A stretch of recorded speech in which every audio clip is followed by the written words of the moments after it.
Welcome cinephiles to another episode of Frame by Frame, a series dedicated to the craft of filmmaking. Now if you're an action aficionado, I'm sure you've seen your share of gunfights. Maybe even some kung fu. But what about a combination of the two? Enter gun fu, the subgenre inspired by Hong Kong action films. Think The Raid Redemption, The Killer, The Matrix, and John Wick. But what are the techniques that define the style? Well, let's start with the director who lit the fuse on the movement itself, John Woo. Born September 23, 1946, Woo started his film career as an assistant director in Hong Kong. By the time Woo was a working director, there were two types of Hong Kong action films, Kung Fu and Wuxia, a term for traditional martial arts period pieces.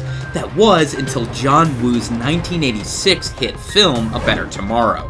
In it, Woo mixed martial arts with acrobatic shootouts to create gun fu. And this unconventional pairing made for an explosive success. In fact, A Better Tomorrow would remain Hong Kong's highest grossing film for years after. Fans would even dress in duster jackets to emulate Chow Yun-fat's character. Not only that, but the impact of this blockbuster was heard by American filmmakers like Quentin Tarantino and Robert Rodriguez, both of whom adopted gun fu techniques into their own films. To see what I'm talking about, just look at Tarantino's Mexican Standoffs, or the opening shootout in the bar from Rodriguez's Desperado. Seeing the demand for his product, Hollywood offered John Woo a contract stateside. He signed on the line that is dotted, and the rest is Nicolas Cage screaming history.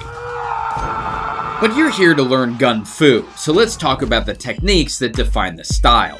First, there's acrobatic martial arts. Second, gunfights that often incorporate hand-to-hand combat. And third, frame rate manipulation. In this context, that means shooting above or below 24 frames per second. But let's start with these high-flying acrobatics. Today, these moves are pulled off with a combination of wire work and VFX. On live sets, harnesses are hidden under an actor's costume, then rigged to steel wires. Using a pulley system and crash pads for safety, the actor, or a stunt person, executes these mid-air moves. The wires are then digitally removed in post-production. This aspect of gun fu is also utilized in another action subgenre, wire fu.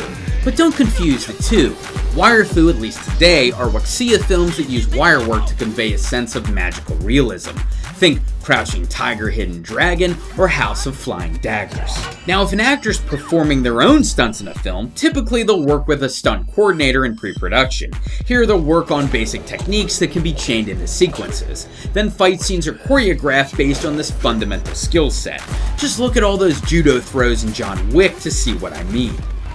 Now, when fists aren't enough, gun fu relies on the second aforementioned tactic, close-range gunfighting. This is the bloody backbone of films like Equilibrium and John Wick. To pull it off, however, blanks and squibs aren't always an option. You see, it's often too dangerous for actors to fire blanks at each other from such a close range. Plus, you don't want to be hand-fighting with metal weapons. One wrong move and, well, there go your teeth. So rubber replicas are often used when fists are being thrown with a gun in hand. But what about close-range kill shots like these? Simple. The actors are usually given airsoft guns. They pull the trigger, the gun simulates firing, then muzzle flares are added in post-production, as are the requisite blood effects. But while the killing floor gets covered in hemoglobin, let's talk about frame rate manipulation, the technique that's responsible for some of the slowest deaths in human history. Shots like these showcase John Woo's signature use of slow motion, a stylistic choice gun fu-inspired filmmakers would adopt into their own works, and a decision that surely made Keanu Reeves' chiropractor a very rich man.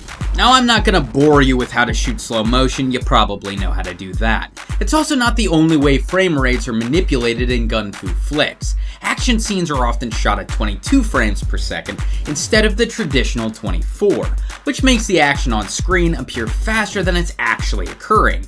And since you're only dropping 2 frames, all of the movement still appears realistic to the human eye. Now, as the dust settles, let's review the tape on gun fu. Created in 1986 by John Woo, the Hong Kong subgenre has since changed the DNA of modern action films.